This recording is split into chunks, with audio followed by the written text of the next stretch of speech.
There are strict dates that needs to be adhered to, and they have to make sure that those dates are met, because Parliament, where you have to submit your strategic plan and the annual performance plan, they also have their own cycle which they must honor, and you and government departments, you must submit your strategic plan and the APP to Parliament on an agreed date, and you cannot defer the submission of strategic plans and annual performance plan to Parliament. You just have to do it. And then, before the National Treasury goes to Minister of Finance goes to Parliament, I had indicated in my previous video that the Minister of Finance chairs a committee called MinCombud. It's just it's a budget committee of ministers. And it's not all the ministers, it's a few ministers. And then they have to look at what National Treasury will be capturing in the medium term budget policy statement that the Minister of Finance must present to Parliament in October. Government departments, while the Minister of Finance is busy presenting in Parliament, government departments are busy with their planning cycle. They have agreed now with National Treasury that we will get 400 million. And once they get 400 million, this is what we will do with the 400 million. So how do they do that? They go to a strategic planning session, or to use a South African known name, they go to a Lekgotla, where they deliberate. So each head of a unit in a government department must present what they will be spending the money on. Key units play this a very critical role. It's the finance unit and the strategic management unit. They have to be busy building towards the strategic planning session or the Lekgotla. They have to be busy collating all the inputs from the various units of the department and make sure those inputs make sense and are funded. What else must they do? They must also simplify the policy priorities that the department has chosen, because those policy priorities have to inform the programs that these units have actually or are going to deliver. So the strategic management unit becomes the custodian of this process of the planning cycle.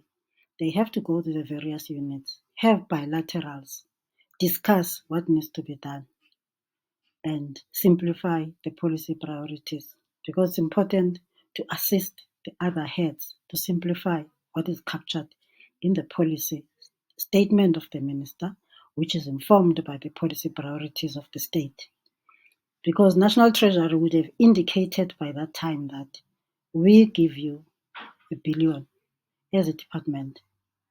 We don't have money for staff because the fiscus is constrained. So if you need more staff, you will have to find money in your budget. That's very important to note as well, because human resources are key to making sure that we all deliver that which we have to deliver, but we must also make sure that we are capable and have adequate capacity to deliver. So if you need more people, National Treasury may say we don't have the money. Find it in that 1 billion budget that we have given you. And once they say that, there's little room for negotiation. Because remember, National Treasury relies on our taxes to fund those programs. And also, obviously, taxes, generally speaking, not just from us as individuals, but also from companies, etc., etc. So it's important that you make use of the budget that National Treasury gives you so that you can be able to deliver all the services that you have captured in your annual performance plan and in your strategic plan. So If you are given 200 million as a unit, you have to make sure that you stick to that 200 million.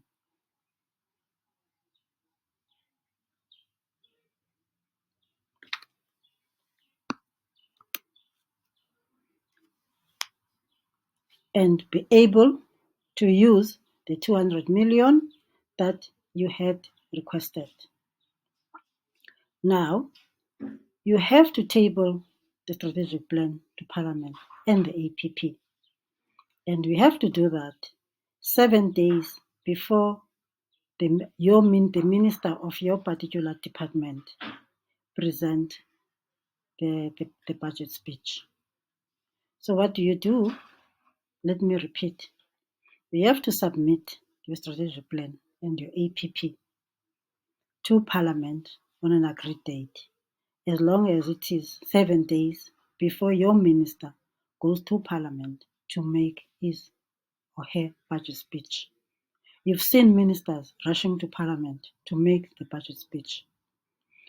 What's important for you to know is that they are literally presenting what's in the strategic plan of the department, which has been submitted to Parliament as per an agreed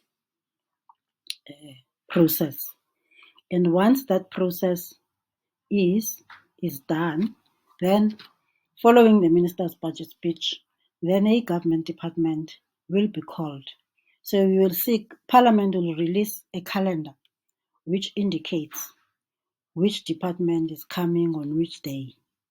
It is important that you honor the date that Parliament has given you, because remember, the legislature is a separate organ. If you use the principle of separation of powers, the legislature is separate. It is there to hold the executive to account. So it is important, therefore, that ministers present their budget votes. We call them budget votes. Those are just budgets of the department. And then thereafter, we find that Parliament is so busy, as all government departments have to go to Parliament and present the budget, their strategic plans, the budgets that they are given, and other issues like, for example, captured in the strategic plan also will be your risk or your audit uh, plans. All of those things are important to consider as part of engaging with Parliament. I hope once all of those things, the strategic plan and everything has been presented, the process does not just end there with the ministers presenting the budget vote and us presenting, or officials presenting, the strategic plan and the APP. What normally happens is that the directors generals are also busy having their meetings, and the meetings of the clusters of government. Government has various clusters. Those clusters also continue to meet. So I'm trying to paint here a picture of various stakeholders who belong to the various departments meeting different times to make sure that the planning cycle of government and budgeting cycle of government does deliver what the country is waiting for.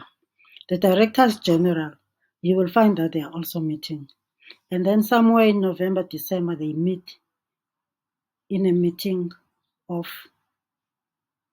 directors general, whereby they continue to discuss the budget policy of the state, the budgeted program of the state.